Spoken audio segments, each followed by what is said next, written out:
नमस्कार, मैं जितेंद्र गुप्ता। आप देख रहे हैं स्टार सिटी न्यूज़। इस वक्त हमारे साथ मौजूद हैं मुकेश तंवर जी, पूर्व महामंत्री किसान मोर्चा दिल्ली प्रदेश, भारतीय जनता पार्टी से।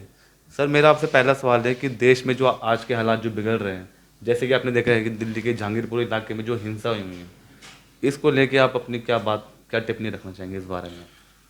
देखिए, जिस प्रकार से देश में आज एक अराजकता का माहौल बना हुआ है, ये कहीं ना कहीं देश के विरुद्ध एक ऐसी साजिश है जो आगे चल के पूरे हमारे देश को नुकसान पहुंचाएगी। जहाँ तक जहांगीरपुरी की बात है, शोभा यात्रा बड़ी आराम से जा रही थी और मैं नहीं समझता कि सनातन कभी उग्रवाद करता है। मेरा जितना आज तक का मेरा 52 साल का जो एक जीवन रहा है और करीब 45 साल का मेरा राजनीतिक जीवन रहा है, मैं संघ में काम कर चुका हूँ, भाजपा में दरियाँ बिछा के मैं यहाँ तक आया हूँ। मैंने जो देखा है, सनातनी हमेशा शांत प्रभाव से चलने वाला एक धर्म है। सबका साथ, सबका विकास और सर्वे भवन्तु सुखिनः के आधार पे सनातन धर्म की एक विचारधारा बनी हुई है। जब एक आराम से एक शोभा यात्रा जा रही है और बीच में अगर मस्जिद पड़ भी रही है तो उससे क्या आफत आती है? अगर वहाँ पे उन लोगों की अजान होती है तो क्या हमारे जो हिंदू जो क्षेत्र हैं, क्या वहाँ लोगों ने कभी ऑब्जेक्शन किया कि भाई आप इसको बंद करें, हमारे नवरात्रे चल रहे हैं या कुछ है? तो ये कहीं ना कहीं एक साजिश ऐसी है जिसमें आगे चल के देश को नुकसान होगा अगर इसको अभी नहीं रोका गया। जातिवाद का जो कार्ड अभी प्रत्यक्ष रूप से दिल्ली सरकार खेल रही है, जिस प्रकार से आम पार्टी के लगातार इसके अंदर कार्यकर्ता देखने को मिल रहे हैं, चाहे वो ताहिर हुसैन थे जब दिल्ली में दंगे हुए, या अब जो आम पार्टी का कार्यकर्ता इसके अंदर मिला है, और उस पर ये कह देना कि नहीं इसमें तो हमारा कोई लेना देना, तो ये तो बड़ा एक हास्य व्यंग वाली बात हो गई। सर, मगर इसमें कहीं ना कहीं राजनीति हो रही है कि आम आदमी पार्टी पहले बोल रहे हैं कि बीजेपी में पहले रहे, फिर ये आम आदमी पार्टी में अभी जैसे अभी जुड़े हुए हैं, इसमें भी कहीं ना कहीं राजनीति चल रही है। नहीं, ऐसा नहीं है। अगर कोई भाजपा का है तो वो साबित करे, लेकिन हमने तो ये साबित किया कि वो आम पार्टी का कार्यकर्ता है। जो पुराने फोटो सर जो उनकी हैं दृश्य जो देखे जा रहे हैं, वो एक देखिए, वो एक विचारधारा किस प्रकार की है। किसी व्यक्ति को आप उकसा रहे हैं, उसके विवेक के साथ आप खेल कर रहे हैं, खिलवाड़ कर रहे हैं। वो व्यक्ति जब भाजपा में था तब तो उसने ऐसा कोई काम नहीं किया। अगर ये इनके, चलो इनकी बात ऊपर कर देते हैं, अगर ये कहते हैं कि वो व्यक्ति पहले भाजपा में था या भाजपा की विचारधारा से, तब क्यों नहीं किया उसने कैसा उग्रवाद? इनके अंदर जातिवाद का जो एक जो जहर आम पार्टी और केजरीवाल सरकार घोल रही है, ये देश को नुकसान करेगा। आज हमें, अगर मैं मुस्लिम भाइयों से भी अपील करता हूँ कि हमें लड़ाई लड़नी है गरीबी से, अशिक्षा से।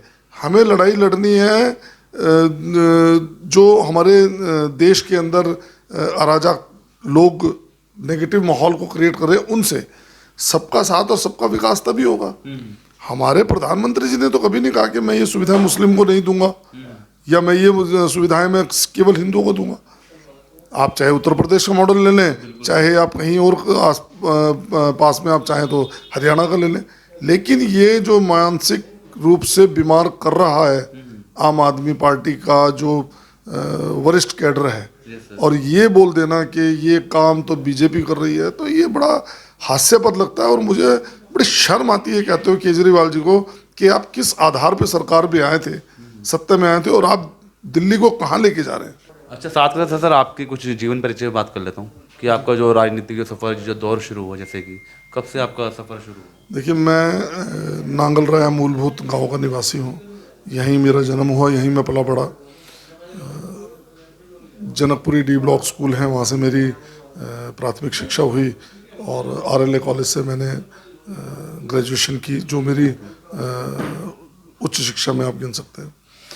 मेरे गांव से मेरे दादाजी आदरणीय भूप सिंह तंवर जी पूर्व निगम पार्षद और 25 वर्षों तक निर्विरोध चुने गए चेयरमैन भाजपा से रहे। जनसंघ से मेरे ही गांव के मेरे आदरणीय चाचा जी जो मेरे लगते थे, श्री लोकवीर सिंह तंवर जी, वो महानगर पार्षद रहे जनसंघ से। और आदरणीय राजेंद्र कुमार तंवर जी, वो कांग्रेस से मेरे यहाँ जो है दिल्ली के अंदर उन्होंने महानगर पार्षद वो रहे, नांगल राय गांव से। तो कहीं ना कहीं मैंने इन लोगों के बीच में बैठ के राजनीति को सीखा, जाना, और भाजपा के प्रति मेरा झुकाव इसलिए रहा कि भाजपा राष्ट्रीय हित की बात करती है। नेशन की बात करती है, व्यक्ति विशेष की बात नहीं करती। यहाँ सबको मौका मिलता है। मेरे जैसे निम्न परिवार के व्यक्ति को, जिसके माता पिता कभी राजनीतिक नहीं रहे, मेरे नाना मामा भी कभी कोई राजनीतिक पद पे नहीं रहे, तो आज मैं यहाँ तक आया। मैं पूर्व में रेलवे बोर्ड मेंबर भी रहा भारत सरकार में। तो मेरे जैसा जब एक निम्न व्यक्ति यहाँ तक आ सकता है और मोदी जी जैसे गरीब परिवार का व्यक्ति प्रधानमंत्री बन सकता है, तो ये एक मेरा सफ़र रहा। धीरे धीरे मैं कभी पहले मैं युवा मोर्चा में रहा, उसके बाद में मैं शहरीकृत प्रकोष्ठ गाँव में रहा एज ए उपाध्यक्ष। और उसके बाद मेरा, क्योंकि मेरी पृष्ठभूमि कृषि पृष्ठभूमि से मैं आता हूँ, मेरे पूर्वज किसान थे, तो मेरे मन में किसानों को लेके एक अलग भाव है, एक प्रेम है। उनके लिए मैंने लड़ाई लड़ी। दिल्ली के अंदर सेक्शन 81 है, उसको हटाने के लिए, ग्राम सभा एक्ट के लिए मैंने शीला दीक्षित सरकार के सामने लगातार, जब मैं जिला अध्यक्ष था पश्चिमी दिल्ली से, तो मैंने अपने अध्यक्षता में अपने सहयोगियों के साथ में किसानों के हित में वो लड़ाइयाँ लड़ी हैं कि जिसका आज हमें लगता है कि आने वाले टाइम में किसानों को लाभ मिलेगा। उसके तदुपरांत संगठन ने मेरी योग्यता को देखा, मुझे कार्यालय मंत्री नियुक्त किया। दिल्ली प्रदेश भाजपा किसान मोर्चा में मैं 3 वर्ष तक कार्यालय मंत्री रहा। तदुपरांत में महामंत्री नियुक्त हुआ। तो मुझे लगता है कि भाजपा ने मुझे वो सब दिया जिसके मैं काबिल नहीं था। मैं बहुत निम्न परिवार से हूँ। मेरे गांव के जो बुजुर्ग थे, जो राजनीति में थे, उनके साथ, उनके सानिध्य में बैठ के मैंने राजनीति को जाना। मुकेश जी, ये बात कर लेते हैं। अब जैसे नगर निगम चुनाव होने थे अप्रैल के महीने में, अब जैसे 3 से जो एक मर्ज जो होने जा रहा है, तो आने वाली जो व्यवस्था है हमारी नगर निगम चुनाव की कैसे रहने वाली सर? नगर निगम चुनाव में अभी जो पूर्व में शीला सरकार में 3 नगर निगम की गई, उससे कहीं ना कहीं निगम और दिल्ली को नुकसान हुआ। आज दिल्ली को आप कह सकते हैं कि दिल्ली स्लम की ओर जा रहा है। क्यों लगता है? उसकी वजह ये रही कि दिल्ली के अंदर एक निगम के पास में तो भरपूर फंड्स हैं, एक के पास नहीं है। जिसके पास नहीं है वो स्ट्रगल कर रहा है। दूसरी बात ये कि दिल्ली सरकार के अधीन नगर निगम काम करती है। अभी अगर कोई कार्य है, जैसे आप जहांगीरपुरी का ही आप ले लें, यहाँ पे स्लम बसना शुरू हुआ, और अगर नगर निगम उसको वहाँ से हटाती है, ये तो आप ये लगाएं कि ये तो नासा इनके ऊपर लग गया, नेशनल सिक्योरिटी एक्ट लगाए, तो यहाँ पे डेमोलिशन हो रही है। पूर्व में जब निगम के अधिकारी या कर्मचारी कोशिश करते थे कि हम ऐसी इंक्रोचमेंट्स को डेमोलिश करें, तो कहीं ना कहीं दिल्ली सरकार का हस्तक्षेप होता था, और उस हस्तक्षेप में कुछ नहीं हुआ। दिल्ली को बड़ा नुकसान हुआ। दिल्ली की मूल सुविधाएं आप अभी यार लगा के चलें, मेरा अपना आंकलन है कि दिल्ली में कम से कम 35 से 40 लाख जो है रोहिंग्या दिल्ली के अंदर हैं, और वो जो इंफ्रास्ट्रक्चर है, जो हमारी मूल सुविधाएं हैं, पानी है, बिजली है, वो उन लोगों को मिल रही है और मुफ्त मिल रही है। आप देखें जितने भी ये रोहिंग्यों के जो इन्होंने सड़क के किनारे किनारे आबाद कर दिया है, फ्लाईओवर के अंडर पासिंग में, आप धौला कुआं के वहाँ पास देखें, आप पंखा रोड पे देखें, आप हरिनगर में देखें, शमशान घाट के पास में, TDU के पास में आप देखें, दीनदयाल उपाध्याय हॉस्पिटल के पास, यहाँ बल्क में लोग हैं, और उन लोगों को दिल्ली सरकार कहीं ना कहीं प्रोटेक्शन दे रही है।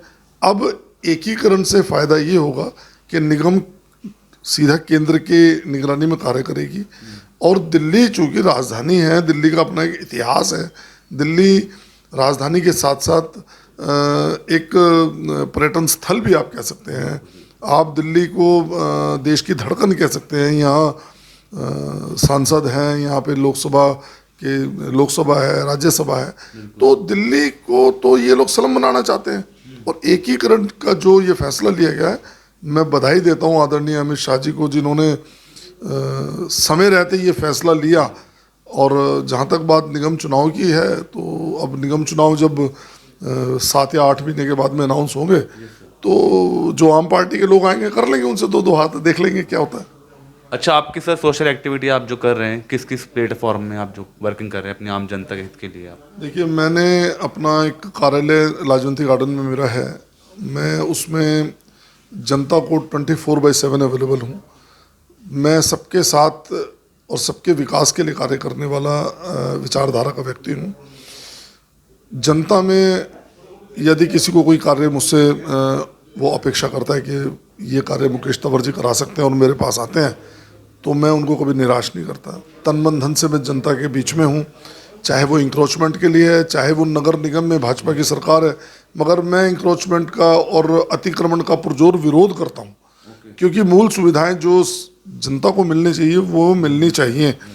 मैं एक प्रयास फाउंडेशन अपनी एक एनजीओ चलाता हूँ जिसमें पर्यावरण शिक्षा, बेटी बचाओ और बेटी पढ़ाओ, ये हमारा मेन फोकस है। स्वास्थ्य के प्रति मेरा फोकस रहा है। पूर्व में मैंने हेल्थ कैंप्स लगवाए हैं।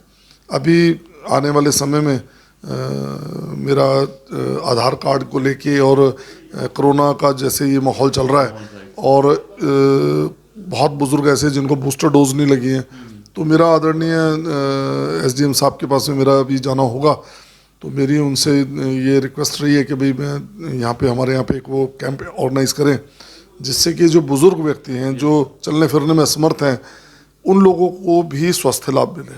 अभी देश बड़े संकट से गुजर रहा है। हमारे आसपास के देशों के आप हालात देख सकते हैं, श्रीलंका है, यूक्रेन है, आप इजराइल, जितने भी आप देश देखेंगे कुछ बर्बाद हो गए हैं, कुछ बर्बादी के कागार पर है।